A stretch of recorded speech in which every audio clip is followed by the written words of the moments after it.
히브리서 1장부터 금년 시작할 때 했는데 이제 11월 마지막 주일로 해서 히브리서를 마무리하게 됩니다.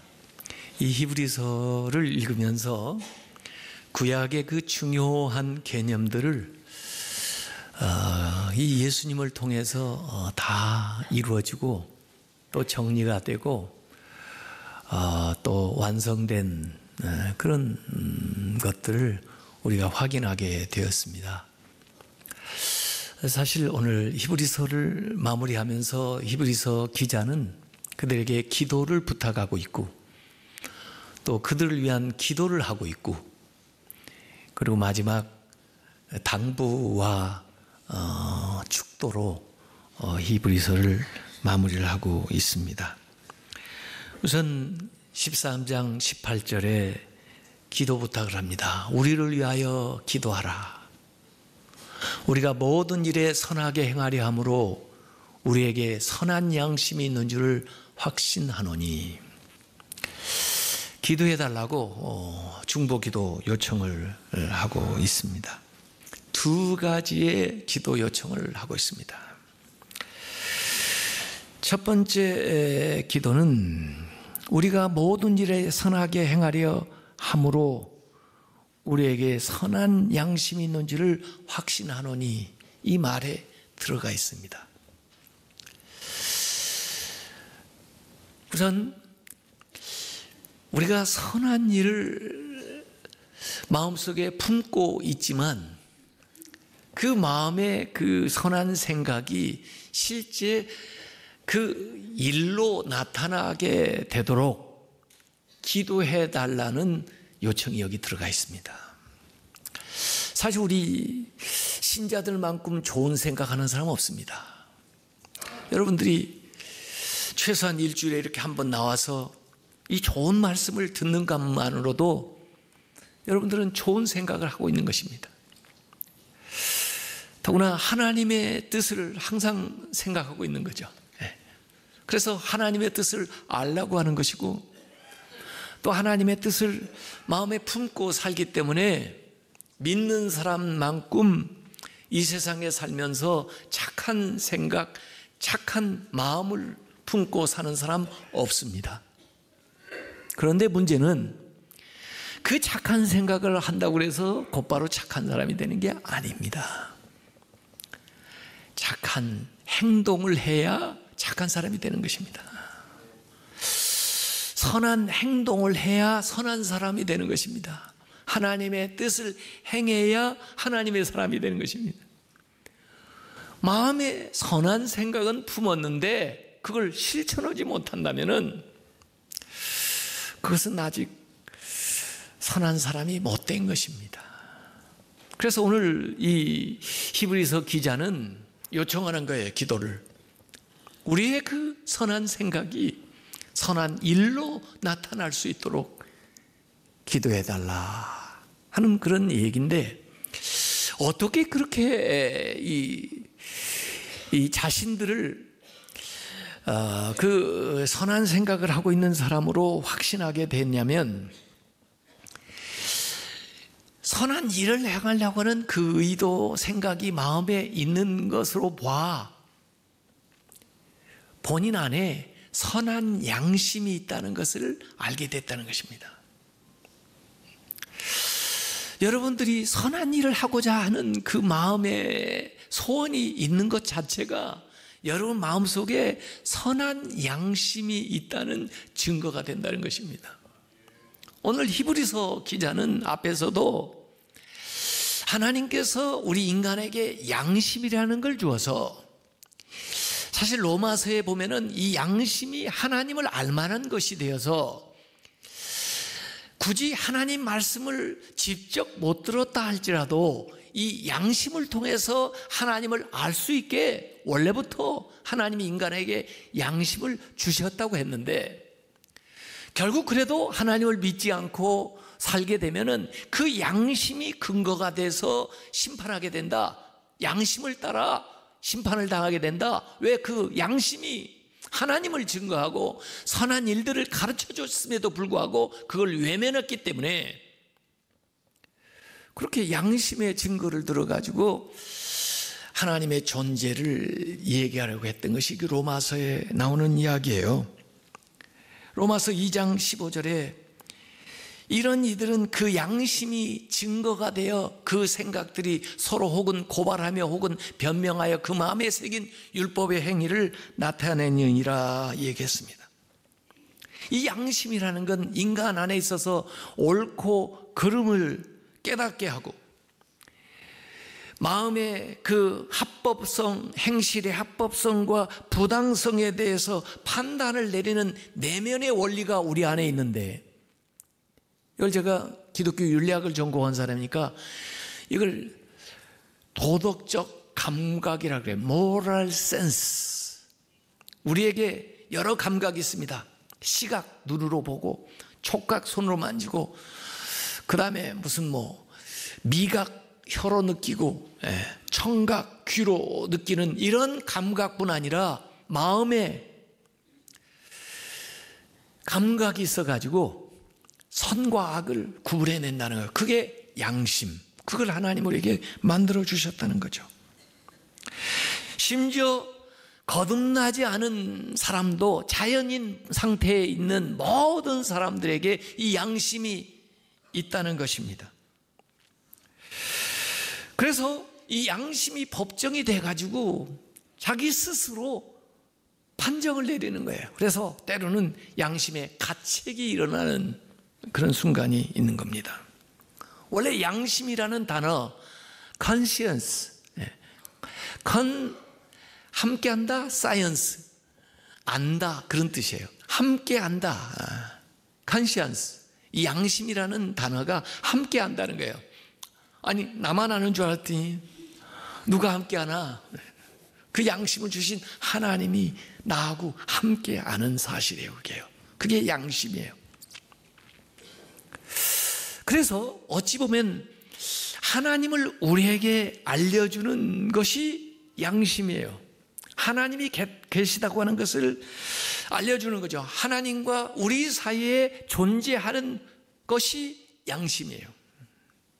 그래서 양심은 심지어 믿지 않는 사람에게조차도 하나님의 대리인으로서 하나님의 선하신 뜻을 분별할 수 있도록 작동을 하는데, 그러나 인간이 타락을 함으로 인해서 그 양심이 부패되고 또 어둡게 되고 둔하게 되어가지고 이 양심이 악한 양심이 된 거예요. 원래 양심이라는 건 좋은 건데 그게 훼손돼서 악한 양심이 되었어요.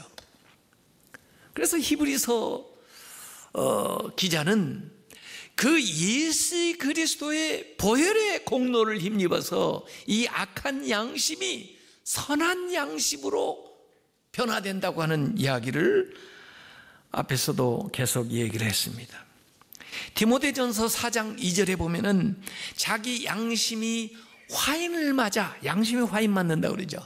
외식함으로 거짓말하는 자들, 이렇게 타락한 데에 대해서 히브리서 9장 14절에 영원하신 성령으로 말미암아 흠없는 자기를 하나님께 드린 그리스도의 피가 어찌 너희 양심을 죽은 행실에서 깨끗하게 하고, 양심을 깨끗하게 하는 거예요. 살아계신 하나님을 섬기게 하지 못하겠느냐. 하나님을 온전하게 섬길 수 있도록 도와준다, 그럴 뜻이에요. 히브리서 10장 22절에도 우리가 마음의 뿌림을 받아 예수 그리스도의 피를 이 지성소에 가서 이렇게 뿌리는 것처럼 마음의 뿌림을 받아 악한 양심으로부터 벗어나고 몸은 맑은 물로 씻음을 받았으니 참 마음과 온전한 믿음으로 하나님께 나아가자. 자연인보다 거듭난 그리스도인들은 이 선한 양심을 가지게 되니까 더 민감한 거죠. 그래서 그래서 성령께서 우리에게 주시는 생각들을 민감하게 느끼게 되는 거예요. 그래서 민감성, 진실성, 그리고 평안함, 이런 것들을 이 양심을 통해서 우리가 경험을 하게 되는데, 이 그리스도의 피로 씻음받은 선한 양심이 계속해서 유지해 나가기 위해서는 기도와 말씀과 성령의 역사가 우리 안에 계속되어야 하는 거죠. 그래서 오늘 히브리서 기자는 내 안에 선한 일을 위한 갈망이 있는 거 보니까 내 안에 선한 양심이 있는 줄 확신한다. 선한 양심이 있다는 증거가 봐도 선한 일을 하려고 하는 욕망으로 나타난다는 거죠. 그래서 어떤 상황 속에서도 바르게, 온전하게, 선하게 살려고 하는 그런 마음은 내 안에 선한 양심이 있다는 열매와 증거라는 거죠. 그리고 그들을 위한 기도가 20절과 21절에 나와요. 자신을 위해서 기도해달라 하고 그들을 위해서 기도해 주는데, 이 기도는 참 아름다운 기도예요. 지금 히브리서에 이 얘기했던 아주 중요한 내용들이 함축되어 있는 기도입니다. 우리가 설교 후에 하는 기도, 마지막 하는 축도 안에는 나눴던 말씀의 핵심을 다시 상기시키면서 기도를 하기 마련인데, 여기 20절과 21절에도 지금까지 나눴던 말씀들 가운데에서 중요한 대목을 다시 상기시키면서 기도로 하나님께 아뢰는 거죠. 양들의 큰 목자이신 우리 주 예수를 영원한 언약의 피로 죽은 자 가운데서 이끌어내신 평강의 하나님이 모든 선한 일에 너희를 온전하게 하사 자기 뜻을 행하게 하시고 그 앞에 즐거운 것을 예수 그리스도로 말미암아 우리 가운데 이루시기를 원하노라. 영광이 그에게 세세무궁토록 있을지어다. 아멘. 여기 기도의 대상 하나님에 대해서 얘기하는데, 그 하나님, 평강의 하나님, 샬롬 하나님, 평강 주시는 하나님, 우리에게 참된 안식을 주시는 하나님, 하나님의 그 평안으로 인도하시는 하나님, 하나님과 평화하기를 원하시는 그 하나님을 먼저 부르는데, 그 하나님이 하신 일이 나와요. 영원한 언약의 피로 죽은 자 가운데서 우리를 이끌어내셨다. 영원한 언약의 피는 예수 그리스도의 보혈이에요. 그동안에 그들이 제사를 드렸던 짐승의 피는 그때그때 죄를 사해주는 표로 드려졌지만은, 영원한 언약의 피, 참된 언약 본일이신 예수 그리스도의 그 보혈은 영원히 우리의 죄에서 우리를 용서하실 뿐만 아니라 죽을 우리의 육신을 죽음 가운데서 부활로, 생명으로 이끌어내시는 그 일을 하신 하나님을 기도의 대상으로 부르고, 그 다음에 예수님에 대한 언급이 나와요. 양들의 위대한 목자, The Great Shepherd. 많은 목자들이 있었고, 그 목자의 이미지로 모세가 와서 이스라엘 애굽의 그 종되었던 땅에서 이끌어내는 그 역할을 했고, 다윗도 이스라엘의 목자로서, 그 왕으로서 이스라엘을 영도한 위대한 사람이지만, 그들보다도 더 위대한 Great Shepherd, 그들의 이미지 속에서 발견할 수 있으면서도 그들보다 더 위대하신 예수 그리스도를 얘기하시는데, 그분은 죽으실 뿐만 아니라 다시 부활하신 우리 주 예수 그리스도, 구약에서 내내 언약하시고 약속했던 그분, 에스겔서 34장 23절에 내가 한 목자를 그들 위에 세워 먹이게 하느니 그는 내 종 다윗이라, 그가 그들을 먹이고 그들의 목자가 될지라. 다윗이 이미 지나간 시절에 앞으로 나타날 사람에 분의 메시아에 대해서 이 다윗이라고 묘사를 해놨는데, 바로 그 다윗 같은 그보다 더 위대한 목자 예수 그리스도를 예언하는 거죠. 스가랴서 9장 16절에도 이날에 그들의 하나님 여호와께서 그들을 자기 백성의 양떼같이 구원하시리니, 양떼를 이끌어가는 것처럼 그들이 왕관의 보석같이 여호와의 땅에서 빛나리로다. 저들을 위해서 이렇게 하나님을 부르고 평강의 하나님, 그리고 위대하신 목자 예수 그리스도를 부른 다음에 그들을 위한 두 가지의 기도 제목이 나옵니다. 앞에 첫 번째는 너희가 그분의 선한 뜻을 행할 수 있도록 온전하게 하시기를 구한다는 거예요. 그래서 오늘 제가 설교 제목을 선하신 뜻을 온전하게, 선한 뜻을 그들도 선한 양심을 가지고 있기 때문에 알죠. 또 그들의 문제는 그 아는 것을 행하는 데 있는 것입니다. 그래서 오늘 히브리서 기자는 자기의 기도 제목을 그들에게 부탁한 것처럼 똑같이 그들을 위해서 기도하는 겁니다. 너들에게 알려진 이 하나님의 선한 뜻, 이 귀한 뜻들이 너희들의 삶에서 온전하게 이루어지기를 기도한다는 것입니다. 설교하는 사람이나 설교를 듣는 사람이나 똑같은 기도예요. 오늘 들려주는 이 말씀이, 오늘 듣는 이 말씀이 우리의 삶에서 삶으로, 행동으로 나타나기를 바란다는 것이죠. 그러니까 절대로 설교는 이 설교 시간에 끝나지 않습니다. 설교 이후에 모두 다 과제를 안고 떠나는 건데, 설교한 사람이나 설교를 들은 사람이나 그 말씀을 살아야 될 과제를 안고 살아가는데, 설교자들은 그 떠나가는 교인들을 향해서 중보해야 되는데, 하나님, 오늘 전한 말씀을 우리 성도들이 삶의 현장에서 살 수 있게 도와주시옵소서 하고 일주일 내내 기도해야 되고, 신자들은 오늘 말씀 전한 목사님도 그 말씀대로 살 수 있도록 도와주시옵소서 라고 기도해야 된다는 거죠. 우리 가운데 선한 뜻을 가지고 있다는 것에 대해서는 의심할 여지가 없어요. 왜? 예수 그리스도의 보혈로 모두 다 선한 양심을 가지게 됐으니까, 여러분이 품고 있는 뜻이나 제가 품고 있는 뜻이나 선한 뜻이라는 건 의심의 여지가 없지만, 문제는 육신이 연약하기 때문에 그 말을 해놓고서도 살지를 못하고 그 말을 들어놓고도 살지 못하는 것이 우리의 문제라는 거죠. 그래서 이 귀한 말씀을 마무리하는 단계에 이 히브리서 기자는 너희들이 그 선한 일을 온전하게 행할 수 있기를 위해서 기도한다는 것이 첫 번째 기도 제목이에요.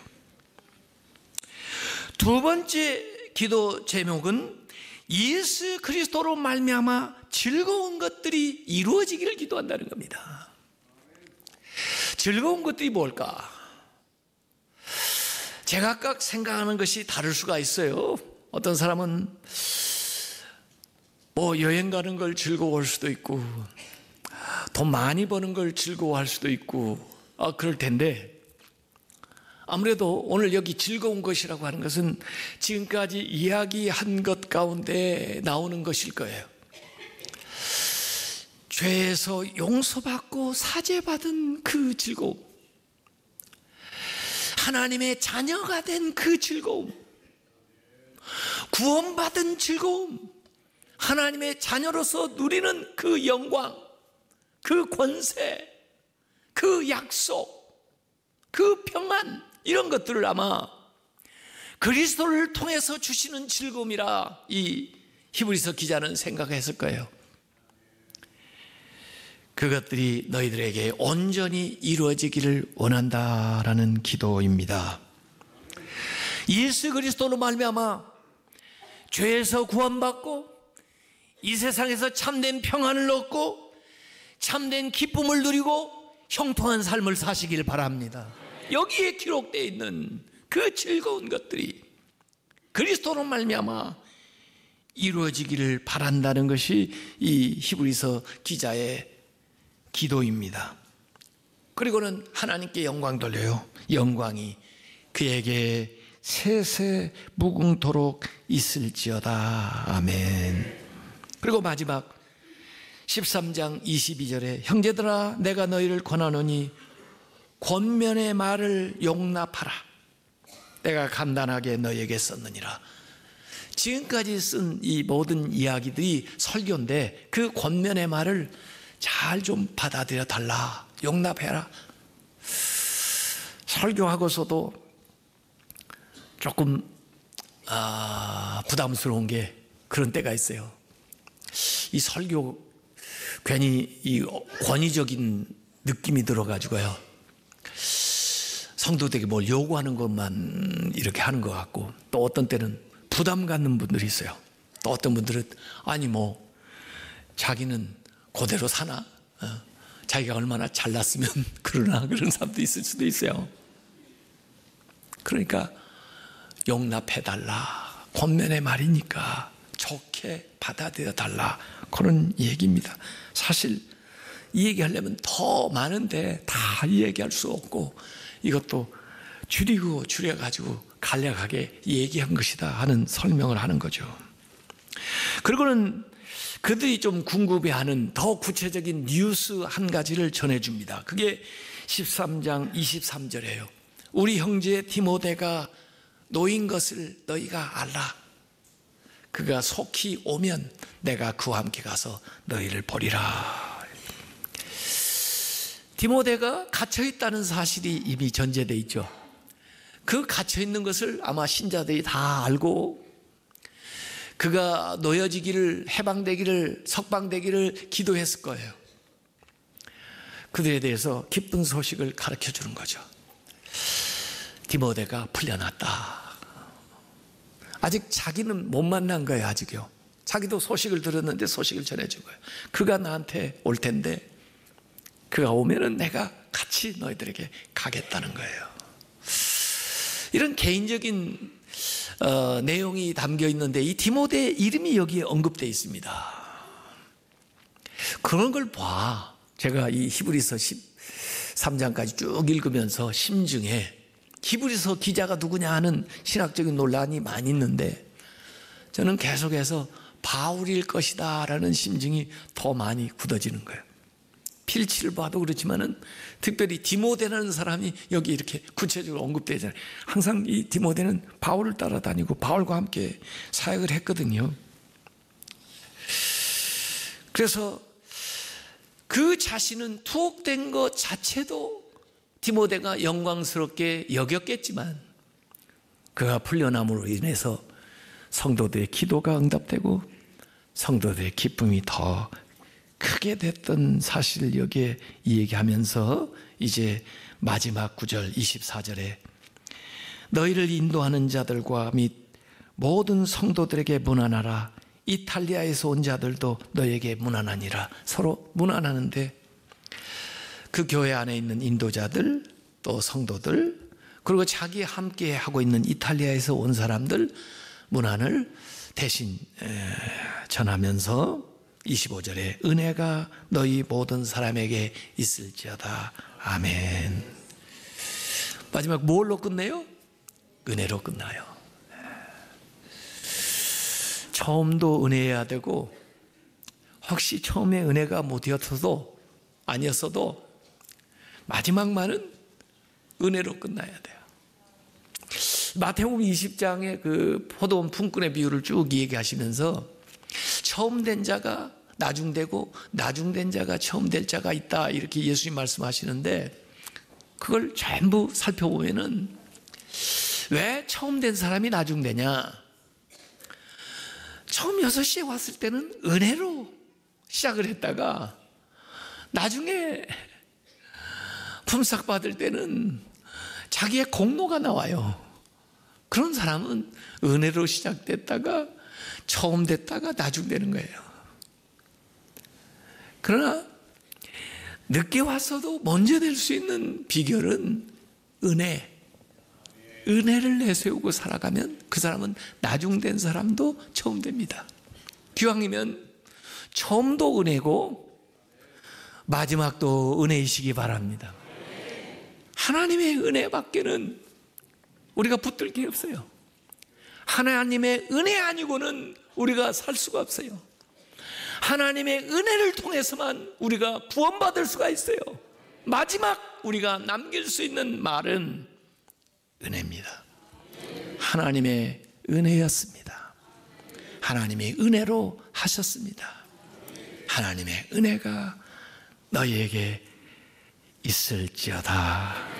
아멘.